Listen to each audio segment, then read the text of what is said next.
నమస్తే, welcome to Raj news. నేను అనిల్. ముందుగా అప్డేట్ చూద్దాం. తెలుగు ఫిలిం ఛాంబర్లో వాగ్వాదం చోటు చేసుకుంది. ఫిలిం ఛాంబర్లో తెలంగాణ వాదులు గొడవకు దిగారు. నిర్మాతల మండలి లోపలికి చొచ్చుకెళ్లేందుకు యత్నించారు తెలంగాణ వాదులు. ఫిలిం ఛాంబర్ సెక్రటరీ ప్రసన్న కుమార్తో గొడవకు దిగారు పాషం యాదగిరి. ఆంధ్ర గో బ్యాక్ అంటూ నినాదాలు చేశారు. పైడి జయరాజ్ ఫోటో చిన్నగా పెట్టారని గొడవ చేశారు. ఛాంబర్లో సినారే ఫోటో ఎందుకు లేదని ప్రశ్నించారు. ఓ హీరోయిన్ ఫోటో కింద పైడి జయరాజ్ ఫోటో పెట్టారని ఆగ్రహం వ్యక్తం చేశారు. సీఐనే ఇక్కడికి రమ్మని పోలీసులతో వాగ్వాదానికి దిగారు. పోలీసులు రంగంలోకి దిగడంతో గొడవ సద్దుమణిగింది.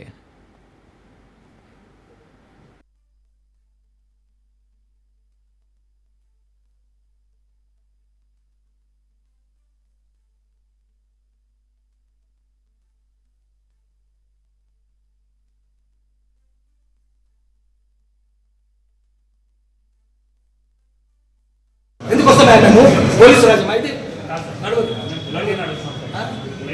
ఆయన రమ్మంటున్నాడు కదా, పొలైట్ అంటే రమ్మని ఏంది ఆదేశాలు ఇచ్చినాడు కాదు. రమ్మన్నదమైందా పెద్ద తెలంగాణ ఉద్యమకారులు ఏం తప్పు చేసింది చెప్పండి.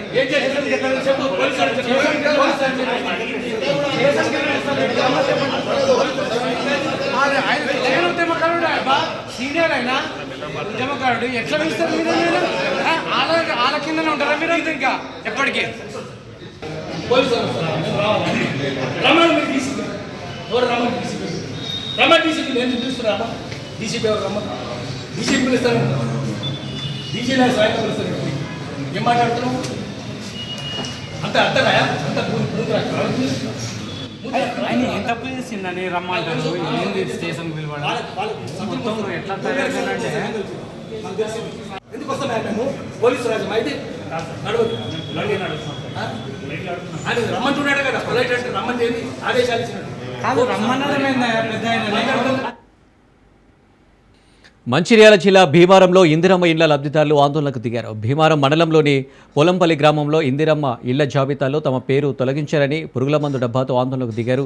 తన పేరు లిస్టులో ఉన్న కావాలని తొలగించారని నక్క రమేష్, సుందీల వెంకటేష్ ఆవేదన వ్యక్తం చేశారు.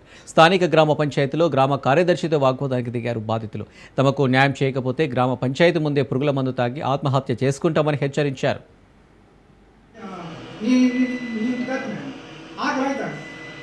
అన్నమిందు బాగుంటాడు కింద తింటాడు అన్నలేదంటే అన్ని ఎంత బాగా అనిపిస్తుంది. అన్నలేదంటే ఎంత బాగా అనిపిస్తుంది. అని మొత్తానికి లేకుంటే అది ఎందుకు వచ్చింది బయట. ఇందిరమ్మ పథకం కింద ఇండ్లు శాంక్షన్ అయినాయి. ఫస్ట్ లిస్ట్లో మా పేరు వచ్చింది, సంతోషపడ్డాం. ఈ కమిటీ సభ్యులు 5గురు ఎవరైతే ఉన్నారో ఆ సంతకాలు కూడా పెట్టి ఆ లిస్ట్ ఫైనల్ చేసింది. ఇల్లు వస్తున్నాయని చెప్పిళ్ళు.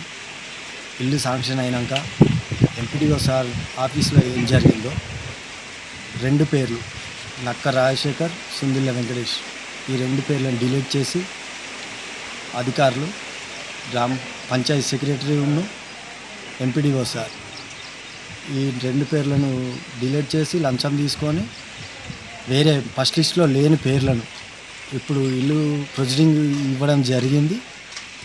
ఈరోజు ముగ్గు వేయడానికి వచ్చిళ్ళు. మేము అడ్డుకున్నాం.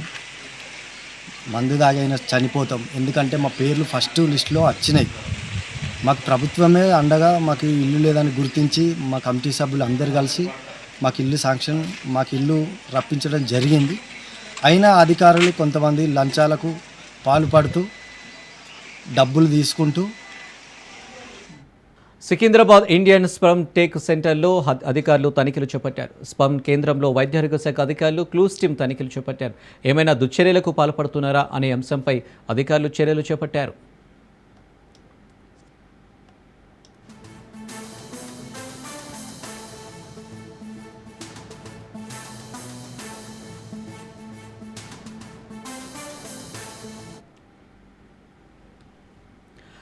ఖమ్మం జిల్లాలో తెలంగాణ బీజేపీ అధ్యక్షుడు ఎన్ రామచంద్రరావు పర్యటించారు. స్థానిక బీజేపీ నేతలు, కార్యకర్తలు, ప్రజలు ఆయనకు బ్రహ్మరథం పట్టారు. కోలాటాలు, బతుకమ్మలు, డప్పు చప్పుళ్ళు, జానపద నృత్యాలతో ఆయనకు ఘనస్వాగతం పలికారు. తెలంగాణలో బీజేపీని అధికారంలోకి తీసుకురావాలని క్యాడర్కు పిలుపునిచ్చారు. బీజేపీ ప్రభుత్వాన్ని ఏర్పాటు చేసి ప్రధానమంత్రి నరేంద్ర మోడీ నాయకత్వంలో వికసిత్ తెలంగాణగా రూపుదిద్దడమే లక్ష్యమన్నారు.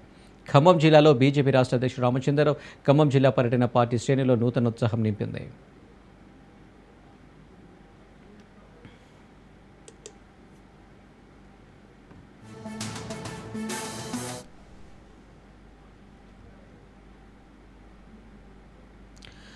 ఖమ్మం జిల్లాలో తెలంగాణ బీజేపీ అధ్యక్షుడు ఎన్ రామచంద్రరావు పర్యటించారు. స్థానిక బీజేపీ నేతలు, కార్యకర్తలు, ప్రజలు ఆయనకు బ్రహ్మరథం పట్టారు. కోలాటాలు, బతుకమ్మలు, డప్పు చప్పులు, జానపద నృత్యాలతో ఆయనకు ఘన స్వాగతం పలికారు.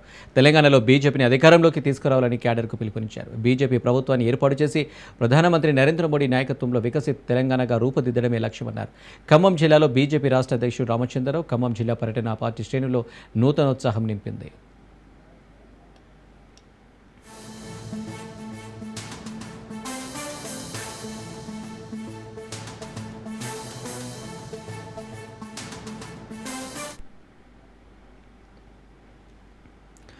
జీవో 49 పేరుతో రాష్ట్ర ప్రభుత్వం ఆదివాసుల హక్కులను కాలరాస్తుందని ఆదివాసీ సంఘాల నాయకులు ఆగ్రహం వ్యక్తం చేస్తున్నారు. జీవో 49 పూర్తిగా రద్దు చేసే వరకు ప్రభుత్వంపై పోరాటం కొనసాగిస్తామని మంచిర్యాల జిల్లాలో ఆదివాసీ సంఘాల నాయకులు ప్రభుత్వంను హెచ్చరిస్తున్నారు. ఆదివాసుల ఆందోళనకు సంబంధించిన మరింత సమాచారాన్ని మా ప్రతినిధి అరుణ్ కుమార్ అందిస్తారు. 49 జీవోను రద్దు చేయాలని డిమాండ్ చేసి కూడా ఆదివాసీ సంఘాల ఆధ్వర్యంలో కూడా కొమరం భీం ఆసిఫాబాద్ జిల్లా కలెక్టర్ కార్యాలయంలో కూడా భారీ ఆందోళన అయితే చేపట్టి ఆందోళనకు సంబంధించి కూడా మనతో మాట్లాడడానికి ఏదైతే ఆదివాసీ తుడుం దెబ్బ రాష్ట్ర అధ్యక్షులు విజయ్ గారు నాకు తెలుసుకున్న బ్రదర్ చెప్పండి, నిజంగా ఆదివాసీకి సంబంధించి కూడా ఏదైతే 49 జీవో విషయంలో మీరు ఏం చెప్పదలుచుకున్నారు, ప్రభుత్వాన్ని ఏమి డిమాండ్ చేస్తున్నారు? సిపిఐ, సిపిఎం, బీఆర్ఎస్ అన్ని పార్టీలు కూడా ఇలా ఆదివాసీ హక్కుల పోరాట సమితి తుడుం దెబ్బకు 49 జీవోకు రద్దుగా మద్దతు ఇచ్చినందుకు వాళ్ళందరికీ కూడా ప్రత్యేకమైన ధన్యవాదాలు తెలియజేస్తూ ఉద్యమ అభినందనలు తెలియజేస్తున్నాం. ఈరోజు మేము ఒకటే తెలియజేస్తున్నాం, ఈ భారతదేశంలో ఏ కులం బాగుపడాలన్నా అభివృద్ధి కావాలన్నా అది రాజ్యాంగంలో రాయబడి ఉన్నది. 6వ షెడ్యూల్లో ఆదివాసులు బాగుపడాలన్నా వద్దన్నా అది ఆదివాసుల చేతుల్లో ఉన్నది. పులులను పెంచుతామని చెప్పి ఆదివాసులను అన్వీర్యం చేసి ఎక్కడనో ప్లేన్ ఏరియాలో వేస్తామంటే ఆదివాసులు చూస్తూ ఉండడానికి లేరు. ఒకటి తెలియజేస్తున్నాం, ఇలా మీరు ఆలోచించండి. ఆదివాసులు అడవిలో ఈ రోజు నుంచి ఉన్నారా? 100 సంవత్సరాలకి వెళ్ళి ఆదివాసులు అడవిలో ఉన్నారు. ఎంతోమంది పులులు ఇవన్నీ కూడా మా ఆదివాసీ పిల్లల్ని పొట్టన పెట్టుకున్నాయి. అయినా మేము ఆదివాసులు అడవితోనే సహజీవనం చేసుకుంటూ అడవిలో ఉన్నాం.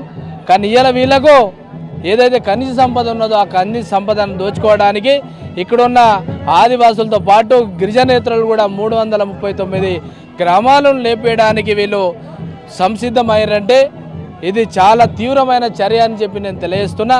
తప్పకుండా కూడా మేము ఏమంటున్నామంటే, నిజంగానే మీకు ఆదివాసుల మీద ప్రేమ ఉంటే ముఖ్యమంత్రి రేవంత్ రెడ్డి గారు ప్రేమ ఉంటే ఆ జియోని ఆపుడు కాదు, శాశ్వతంగా మీరు దాన్ని బంద్ చేసి క్లోజ్ చేయండి. నిజంగానే ప్రేమ ఉంటే ఖచ్చితంగా ఆదివాసులందరూ కూడా మీ పక్షాన ఉంటాడు. ఈ 49 జీవో విషయంలో కూడా ఏదైతే ప్రభుత్వం అయితే తాత్కాలికంగా నిలిపేసిందని చెప్పి ప్రకటించింది, దాన్ని ఎట్లా చూస్తారు? ఆదివాసీ హక్కుల పోరాట సమితి తుడుం దెబ్బ, అదేవిధంగా ఆదివాసీ సంఘాలు వామపక్షాలతోటి ఇవాళ రౌండ్ టేబుల్ సమావేశం పెట్టి ఏదైతే ఉద్యమ కార్యాచరణ ప్రకటించారో ఆ రోజు నుంచి ఏదైతే మేము పేసా గ్రామ సభలు తీర్మానాలు చేసి ఫారెస్ట్ ఆఫీస్, తహసీల్దార్ కార్యాలయాలు ఇచ్చినప్పటికీ కూడా మొన్న సంపూర్ణంగా బంద్ జరిగితే ఈ రాష్ట్ర ప్రభుత్వానికి అప్పుడు స్పందించి లేదు మేము ఈ జీవోను తాత్కాలికంగా నిలుపుదల చేస్తామని స్థానిక సంస్థల ఎన్నికలు వస్తున్నాయో దానిలో భాగంగానే ప్రకటించారు. అయ్యా మేము కోరేది ఒక్కటే, ఇలాంటి జీవోను తీసుకొచ్చి వాళ్ళ మాకు రోడ్డు మీద తీసుకొచ్చి అందరు ఆదివాసీ సమాజం అందరినీ కూడా ఆందోళన కార్యక్రమం చేపట్టే కార్యక్రమం చేసిరు. కాబట్టి మీకు ఒకటే చెప్తున్నా, మీ జీవోని పూర్తి స్థాయిలో రద్దు చేస్తే మాకు ఎలాంటి అభ్యంతరం లేదు. మీకు మేమే సన్మానాలు చేస్తాం, మేమే పాలాభిషేకం చేస్తాం.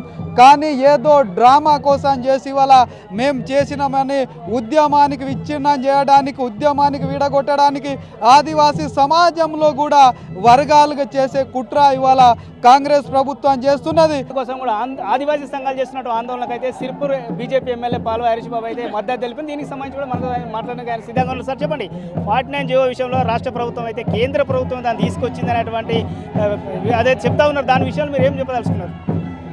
కేంద్ర ప్రభుత్వానికి సమాచారం లేదు. కేంద్ర ప్రభుత్వం ఇచ్చిన జీవో కాదు, రాష్ట్ర ప్రభుత్వం ఇచ్చిన జీవో. రాష్ట్ర ప్రభుత్వం ఇచ్చిన జీవో కాబట్టే వాళ్ళు తాత్కాలికంగా నిలుపుదల చేశారు. ఒకవేళ కేంద్రం ఇచ్చిన జీవో అయితే రాష్ట్ర ప్రభుత్వం ఎట్లా నిలుపుదల చేసేది? ఒకటే లాజిక్, నేను ఎక్కువ అడగా. లాజిక్లో కేంద్రం చట్టం ఈ జీవో తీసుకొచ్చింది అని అంటున్నారు. మరి దాన్ని నిలుపుదల చేసే అధికారం కేంద్రానికి ఉంటుంది, రాష్ట్రానికి ఎట్లుంది? డొల్లతనం అయితే బయటపడుతుంది కదా. కాబట్టి రాష్ట్రం ఇచ్చిన జీవో ఇది, రాష్ట్రం రద్దు చేయాలి, ముఖ్యమంత్రి రద్దు చేయాలి. లేకపోతే స్థానిక సంస్థల ఎన్నికల్లో కర్రుగాల్చి వదబెడతాం బిడ్డ. ఈ 339 గ్రామాల్లో కాంగ్రెస్ పార్టీకి ఒక్క ఓటు పడదు. మీరేదో అనుకుంటున్నారు. మిమ్మల్ని శంకరగిరి మాన్యాలు పట్టించే ఏర్పాటు చేస్తాం మేము. 49 జీవోని అయితే తాత్కాలిక రాష్ట్ర ప్రభుత్వం అయితే నిలిపివేసింది, కానీ పూర్తిగా ఎత్తివేయాలైతే మీరు ప్రయత్నాలు చేస్తూ ఉన్నారు. ఒకవేళ రాష్ట్ర ప్రభుత్వం 49 జీవో విషయంలో ఖచ్చితంగా ఎత్తివేయకపోతే ఏదైతే ఆదివాసీ సంఘాల ఆధ్వర్యంలో ఎటువంటి ఆందోళన ఉండకపోతే ప్రభుత్వం మీద ఎటువంటి చర్యలు చేపడతారు? టైగర్ జోన్ పేరిట 49 జీవోని తీసుకురావడం అంటే ఆదివాసులను అన్యాయం చేస్తుంది కాంగ్రెస్ ప్రభుత్వం. ఈ సందర్భంగా తెలియజేస్తూ ఉన్నాం. మరియు అలాగే మన దగ్గర ఉన్నటువంటి కాంగ్రెస్ నాయకులు తెలుసో తెలియకో ఆదివాసుల మీద అంటే వివక్షలు వచ్చే విధంగా చేస్తూ ఉన్నారు. మేము ఒకటే ప్రభుత్వానికి తెలియపరిచేది ఒకటే, ఖచ్చితంగా 49 జీవోని పూర్తిగా రద్దు చేసేంత వరకు మా పోరాటం కొనసాగుతుందని చెప్పేసి ఈ సందర్భంగా తెలియజేస్తూ ఉన్నాం. రైట్, ఇదైతే ఆదివాసీ సంఘాల నాయకులు అయితే తెలుపుతున్నటువంటి పరిస్థితి. ముఖ్యంగా కూడా ఏదైతే ఇప్పటికే కూడా భారీగా కూడా ఆందోళన అయితే కొనసాగుతున్నాయి. 49 జీవోను కూడా పూర్తిగా రద్దు చేసేంత వరకు కూడా తమ ఆందోళన కొనసాగుతూ ఉన్నాయి. స్థానిక సంస్థ ఎలక్షన్లను బేస్ చేసుకునే కూడా కాంగ్రెస్ పార్టీ ఏదైతే తాత్కాలికంగా కూడా జీవోను రద్దు చేసినట్టు కూడా ప్రకటించడం బాధాకరమని చెప్తున్నారు. ఇప్పటికే కూడా ఖచ్చితంగా కూడా ఏదైతే రాష్ట్ర ప్రభుత్వం 49 జీవోను కూడా పూర్తిగా రద్దు చేసేంత వరకు కూడా తమ ఉద్యమాలు అయితే ప్రభుత్వంపై అయితే కొనసాగుతాయని అయితే ఆదివాసీ సంఘాల నాయకులు అయితే తెలుపుతున్నటువంటి పరిస్థితి. కెమెరా పర్సన్ సతీష్తో అరుణ్ కుమార్, రాజ్ న్యూస్, కొమరంభీం ఆసిఫాబాద్ జిల్లా. ఏపీలో లా అండ్ ఆర్డర్ ఎక్కడా కనిపించడం లేదన్నారు వైసీపీ నేత గోరంట్ల మాధవ్. ఇందుకు నిదర్శనమే రాష్ట్రంలో నెలకొన్న తాజా పరిస్థితులని తెలిపారు. తమ అధినేత మాజీ సీఎం జగన్ పర్యటనలకు అవసరమైన బందోబస్తును ఏర్పాటు చేయడంలో పూర్తిగా వైఫల్యం చెందిందని ఆరోపించారు. రాష్ట్ర ప్రభుత్వం ఉద్దేశపూర్వకంగానే జగన్ పర్యటనలో బందోబస్తును కుదిస్తుందన్నారు. రేపు జగన్ నెల్లూరు పర్యటనకు కూడా రాష్ట్ర ప్రభుత్వం ఆంక్షలు విధించిందని చెబుతున్న గోరంట్ల మాధవ్తో మా విజయవాడ ప్రతినిధి Srinivas face to face. YSRCP అధినేత వైఎస్ జగన్మోహన్ రెడ్డి రేపు నెల్లూరు జిల్లాలో పర్యటించనున్నారు. దీనికి సంబంధించి ఇప్పటికే అన్ని ఏర్పాట్లు కూడా పూర్తయినట్లు తెలుస్తూ ఉంది. అయితే జగన్మోహన్ రెడ్డి పర్యటనలకు సంబంధించి కూడా ఇప్పటికే రాష్ట్ర ప్రభుత్వం కొన్ని ఆంక్షలను కూడా విధించడం జరిగింది. అంటే గతంలో కూడా అనేక పర్యటనలో కూడా రాష్ట్ర ప్రభుత్వం నుంచి అనేక ఇబ్బందులు ఎదురవడం, కొంతమందికి పార్టీ శ్రేణులు కూడా గాయాలవడం వంటి సందర్భాలు మనం చూసాము. అయితే దీనికి సంబంధించి నెల్లూరు పర్యటనకు సంబంధించి మనతో మాట్లాడేందుకు వైఎస్ఆర్సీపీ అధికార ప్రతినిధి మాజీ ఎంపీ గోరంట్ల మాధవ్ అంతా ఉన్నారు. సార్ చెప్పండి, ముఖ్యంగా ఏంటంటే రేపు నెల్లూరు పర్యటన ఉంది వైఎస్ జగన్మోహన్ రెడ్డి, అంటే ప్రభుత్వం ఇప్పటికే ఆంక్షలు విధించిందని మీరు చెప్పడం జరిగింది. అంటే ఎందుకు ఇట్లా వ్యవహరించే పరిణామాలు చోటు చేసుకుంటా ఉన్నాయి? ఏం లేదండి, జగన్మోహన్ రెడ్డి గారు బయటకు వస్తే విపరీతంగా జనం కలుస్తున్నారు. అది వారి కడుపు మంటగా మనం భావించవచ్చు. అందులో భాగంగానే వారి కడుపు మండి వారు కనులతో జగన్మోహన్ రెడ్డి గారికి వచ్చే జనాకర్షణను, జనాన్ని చూడలేక ఈ రకమైన ఆంక్షలను విధిస్తున్నారు. రేపు ఆయన నెల్లూరుకు పోయినప్పుడు కూడా ఆయన వెంట 10 మందే ఉండాలి, 3 వెహికల్లు ఉండాలి అనే ఆంక్షలను పెడుతున్నారు. జగన్మోహన్ రెడ్డి గారు అంటేనే జనం, లక్షలాది మంది జనం కలుస్తారనేది ప్రభుత్వానికి తెలుసు, మనకందరికి కూడా తెలిసిన విషయమే. దానికి తగిన బందోబస్తును ఏర్పాటు చేసుకోవాల్సినది పోయి ఆయన కార్యక్రమాన్ని ఏ రకంగా నిర్వీర్యం చేయాలి, ఏ రకంగా అడ్డుకోవాలి, ఏ రకంగా ఆయనను జనానికి దగ్గర కానివ్వకుండా చూడాలి అని ఈ ప్రభుత్వం భావిస్తుంది. ఇది అప్రజాస్వామికమైన చర్య. ఇలాంటి చర్యలకు తిలోదకాలను ఇవ్వాలని నేను కోరుకుంటున్నాను. రీసెంట్గా మనం చూసుకున్నట్లయితే మిథున్ రెడ్డి అరెస్ట్ కూడా చాలా అప్రజాస్వామికమని కూడా మీ పార్టీ నుంచి అనేక ఆరోపణలు వస్తూ ఉన్నాయి. అంటే లిక్కర్ స్కామ్ అనేది ఎంతవరకు కరెక్ట్, అసలు స్కామ్ అనేది ఉందా? స్కామ్ను పక్కన పెడితే ఫస్ట్ ఈ ప్రభుత్వం, కూటమి ప్రభుత్వం ఏర్పాటైనప్పటి నుంచి కేసులు కట్టడం కానీ, నోటీసులు ఇవ్వడం కానీ, లేదా అరెస్టులు చేయడం కానీ, రిమాండ్లకు పంపడం కానీ, సమన్లు ఇవ్వడం కానీ, లేదా వారెంట్లను ఇవ్వడం కానీ, ఏదోగా కుట్ర లేదా జైలుకు పంపడం కానీ, లేదా కండిషన్ బెయిల్ అనడం కానీ, ఇలాంటి కార్యక్రమాలతోనే పొద్దుగుచ్చుతా ఉంది. అభివృద్ధిని, సంక్షేమాన్ని ఆయన ఏదో సృష్టిస్తా సంపదను అనే మాటను, వీటినన్నిటిని కూడా ఆయన మర్చిపోయి ఇలాంటి నీచమైన కార్యక్రమాలకు శ్రీకారం చుట్టినారు. దీనిని వదిలేసి అభివృద్ధి వైపు, సంక్షేమం వైపు దృష్టి సారించాలని కోరుకుంటున్నాను. ఇప్పుడు రాష్ట్రంలో రూల్ ఆఫ్ లా ఉందని అనుకోవచ్చా? లా అండ్ ఆర్డర్ బ్రహ్మాండంగా ఫెయిల్ అయిపోయింది. అభివృద్ధికి, సంక్షేమానికి కూడా ఆటంకం అవుతుందని ఈ ప్రభుత్వానికి నేను తెలియజేస్తున్నాను. ఇది రాష్ట్రంలో మనం చూసినట్లయితే జగన్మోహన్ రెడ్డి పర్యటనలో కావాలని రాష్ట్ర ప్రభుత్వం అడ్డుపడుతుందని కూడా చెప్తా ఉన్నారు. జగన్మోహన్ రెడ్డి జనం వస్తున్నటువంటి తీరును రాష్ట్ర ప్రభుత్వం జీర్ణించుకోలేకపోతుందని కూడా గోరంట్ల మాధవ్ చెప్తున్నారు. అంటే రాష్ట్రంలో లాండ్ ఆర్డర్ అనేది పూర్తిగా ఫెయిల్ అయింది.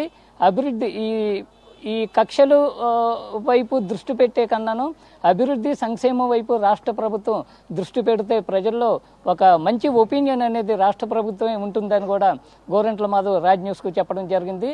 కెమెరామెన్ సాయితో ఐ శ్రీనివాస్, తాడేపల్లి నుంచి రాజ్ న్యూస్. కూటమి సర్కారుపై మాజీ ఎమ్మెల్యే కాడసాని రామరెడ్డి ఘాటు వ్యాఖ్యలు చేశారు. నంద్యాల జిల్లా వ్యాప్తంగా బాబు షూరిటీ మోసం గ్యారంటీ కార్యక్రమానికి అడుగడుగున అపూర్వ ఆదరణ లభిస్తుందన్నారు. బనగానపల్లి నియోజకవర్గంలో అడుగడుగున టీడీపీ నాయకులు పేకట స్థావరాలు నిర్వహిస్తున్నారని ఫైర్ అయ్యారు. సూపర్ 6 పథకాలంటూ మోసం చేసి అధికారంలోకి వచ్చారని తీవ్రస్థాయిలో ధ్వజమెత్తారు.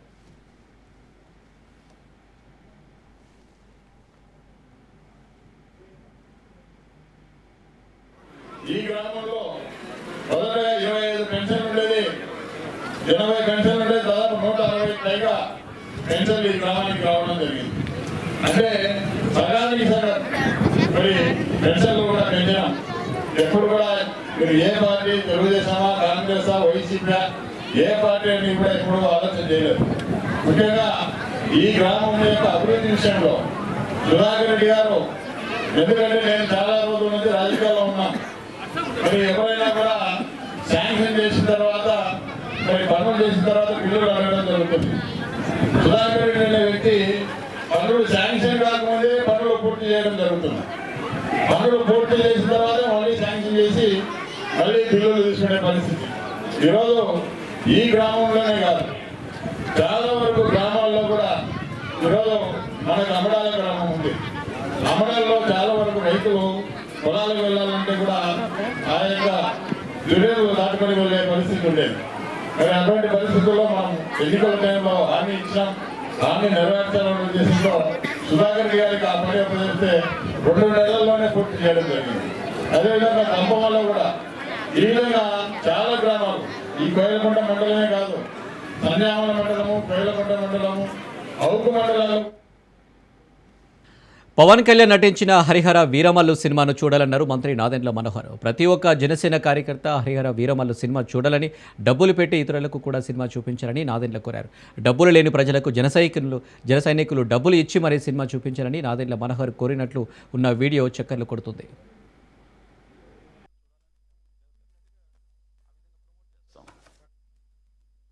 పవన్ కళ్యాణ్ గారు జనసేన పార్టీ అధ్యక్షులు. మా పార్టీ అధ్యక్షులు సినిమా రిలీజ్ అయినప్పుడు మేము ప్రమోట్ చేసుకోకుండా వాళ్ళ సినిమాని మేము ప్రమోట్ చేస్తామా? మాకేం అవసరం? ఖచ్చితంగా అది ప్రజల్లోకి వెళ్ళాలి. సబ్జెక్ట్ అటువంటిది, హిస్టారికల్ ఫిక్షన్, అది ప్రతి ఒక్కరు చూడాలని మేము డెఫినెట్గా ఆ విధంగా ప్రమోట్ చేస్తాం. పవన్ కళ్యాణ్ గారు జనసేన పార్టీ అధ్యక్షులు. మా పార్టీ అధ్యక్షులు సినిమా రిలీజ్ అయినప్పుడు మేము ప్రమోట్ చేసుకోకుండా వాళ్ళ సినిమాని మేము ప్రమోట్ చేస్తామా? మాకేం అవసరం? ఖచ్చితంగా అది ప్రజల్లోకి వెళ్ళాలి. సబ్జెక్ట్ అటువంటిది, హిస్టారికల్ ఫిక్షన్, అది ప్రతి ఒక్కరు చూడాలని మేము డెఫినెట్గా ఆ విధంగా ప్రమోట్ చేస్తాం. పవన్ కళ్యాణ్ గారు జనసేన పార్టీ అధ్యక్షులు. మా పార్టీ అధ్యక్షులు సినిమా రిలీజ్ అయినప్పుడు మేము ప్రమోట్ చేసుకోకుండా వాళ్ళ సినిమాని మేము ప్రమోట్ చేస్తామా? మాకేం అవసరం? ఖచ్చితంగా అది ప్రజల్లోకి వెళ్ళాలి. సబ్జెక్ట్ అటువంటిది, హిస్టారికల్ ఫిక్షన్, అది ప్రతి ఒక్కరు చూడాలని మేము. జనసేన నాయకులు కిలారి రోషయ్య కీలక వ్యాఖ్యలు చేశారు. పొన్నూరులో గతంలో జరిగిన బర్నబాస్ హత్య విషయంలో నోటీసు వచ్చిందని కథనాలు వచ్చాయి. అవి అవాస్తవమన్నారు. ఆ కేసుకు తనకు ఎలాంటి సంబంధం లేదన్నారు. తన మీద బురద జల్లేవారు నిరూపించాలని డిమాండ్ చేశారు. రేషన్ డీలర్ బర్నబాస్ హత్య వారి వ్యాపార విషయంలో జరిగింది, కానీ తనకు తమ కుటుంబానికి ఎలాంటి సంబంధం లేదన్నారు. తనపై అసత్య ప్రచారాలు చేస్తే ప్రజలు నమ్ముతారనుకోవడం మూర్ఖత్వం అన్నారు. ఇలాంటి వార్తలు వచ్చినప్పుడు తనను సంప్రదించి కన్ఫర్మ్ చేసుకోవాలని స్పష్టం చేశారు. ఈ విషయంపై లీగల్గా అన్ని చర్యలు తీసుకుంటామన్నారు. జనసేన పార్టీలో పనిచేస్తున్న వారిని గుర్తించకుండా కార్యకర్తలను వాడుకుంటున్నారని ఫైర్ అయ్యారు. ఎవరికి భయపడను, దేనికైనా ఎదుర్కొంటాను. గడిచిన 5 ఏళ్లలో అభివృద్ధి మాత్రమే చేశాను, ఎవరిపై తప్పుడు కేసులు పెట్టలేదని ఆయన అన్నారు.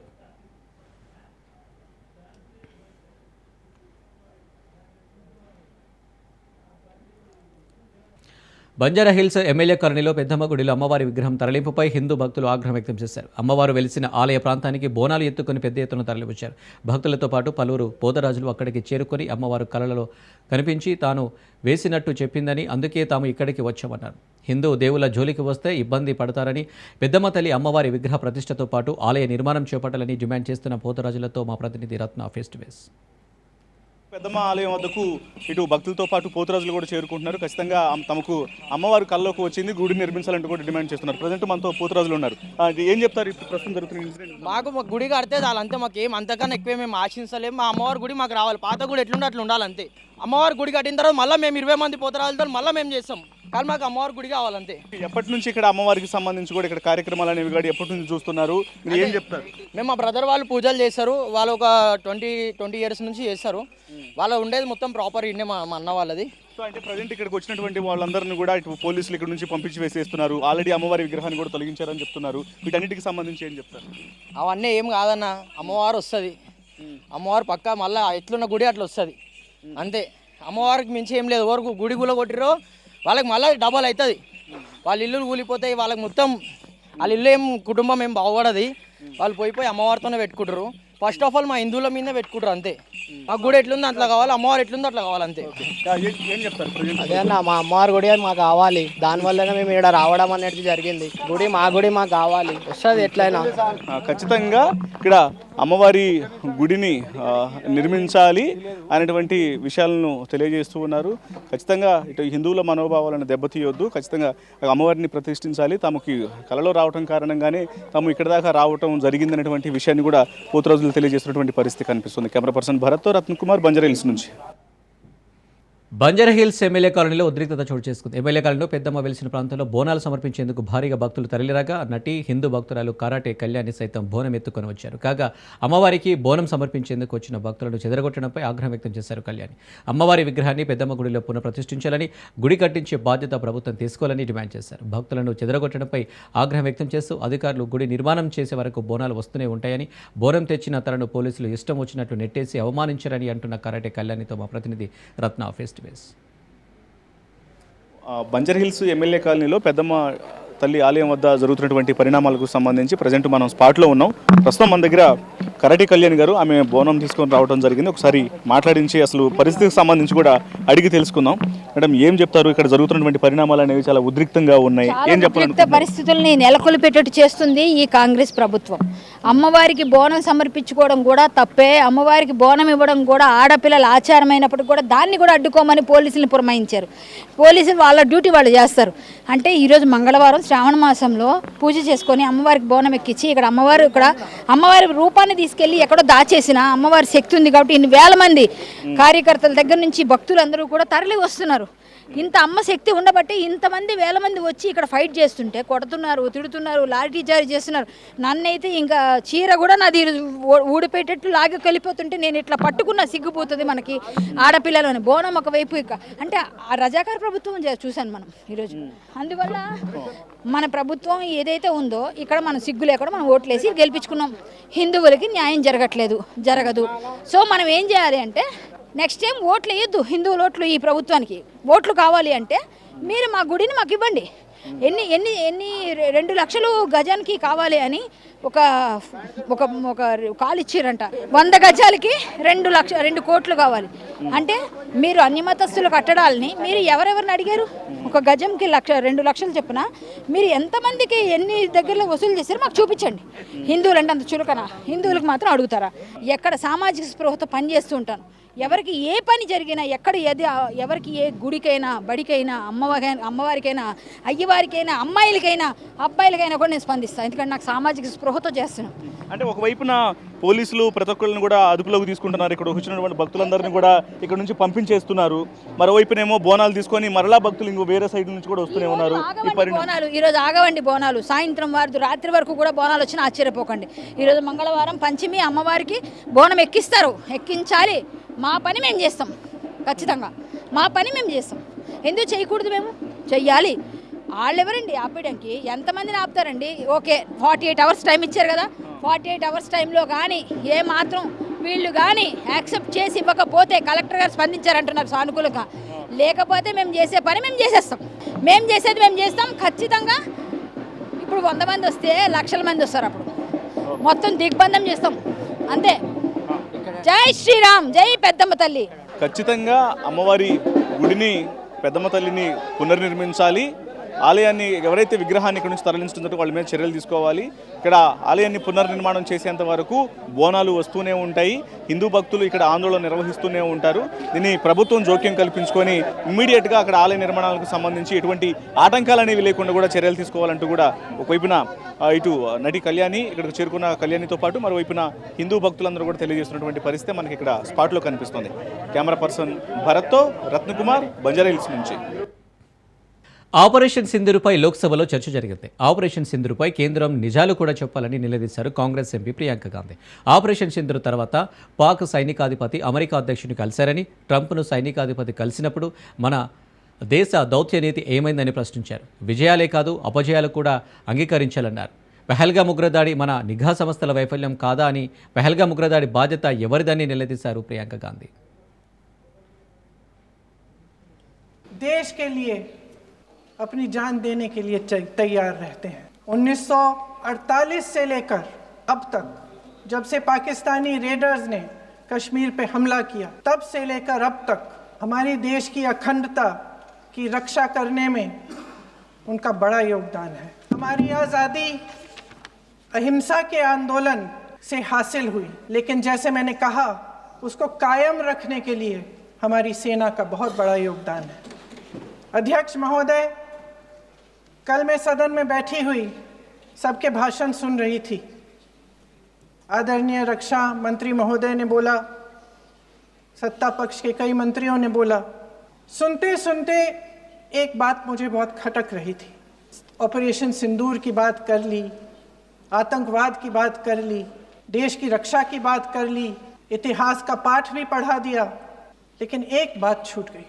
उस दिन 22 अप्रैल 2025 को जब 26 देशवासियों को अपने परिवार के सदस्यों के सामने खुलेआम मारा गया, तो ये हमला कैसे हुआ, क्यों हुआ? ये लोग बैसारन वाली में, पहलगाम के पास कश्मीर में क्या कर रहे थे? आजकल पब्लिसिटी का दौर है, प्रचार का ज़माना है।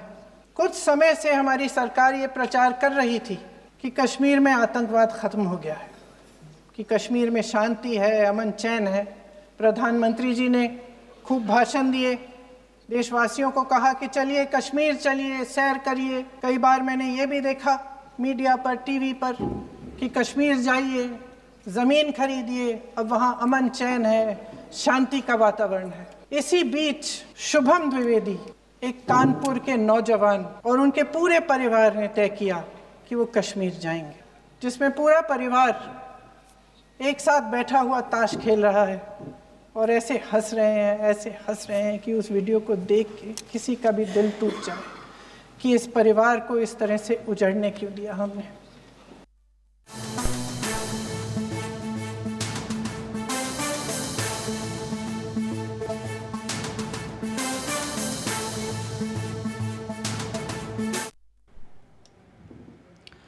భావి తరాలకు బాటలు వేస్తూ విద్యాబుద్ధులు నేర్పించి విద్యార్థులను తీర్చిదిద్ది వారికి ఆదర్శంగా నిలవాల్సిన ఓ హెడ్ మాస్టర్ తప్పతాగి పాఠశాలకు వచ్చారు. కడప జిల్లా కమలాపురంలో పెద్ద చెప్పలి ఉన్నత పాఠశాలలో విధులు నిర్వహిస్తున్న హెడ్ మాస్టర్ ఒబుల్రెడ్డి ఫుల్లుగా మద్యం సేవించి వచ్చాడు. మద్యం మత్తులో పాఠశాలలో తూగుతున్నాడు. అయితే ఇదేంటని ప్రశ్నించిన మీడియాకు తనను తానే సమర్థించుకుంటూ సమాధానం ఇచ్చాడు. తాగడం తప్పేం కాదని సమాధానం ఇచ్చాడు. మిగిలిన ఉపాధ్యాయులు కూడా రిజిస్టర్లో సంతకం చేయలేదని, ఇది మొదటిసారి కాదని, ఆయనకు ఏవో కుటుంబ సమస్యలు ఉన్నాయని వెనుకేసుకొచ్చారు. ఇక హెడ్ మాస్టర్ ప్రతిరోజు మద్యం సేవించి విధులకు హాజరవుతారని, తమను హీనంగా హింసిస్తున్నారని కింది స్థాయి ఉద్యోగులు ఆరోపిస్తున్నారు. ఆరోపణలతో విచారణ చేపట్టిన collector Sridhar Cherukuri head master ఒబుల్రెడ్డిని సస్పెండ్ చేశారు.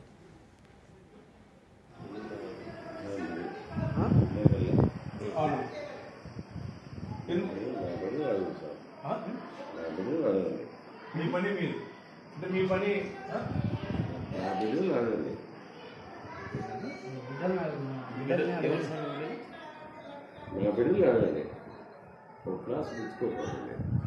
స్టూడెంట్స్ అడగాలనా?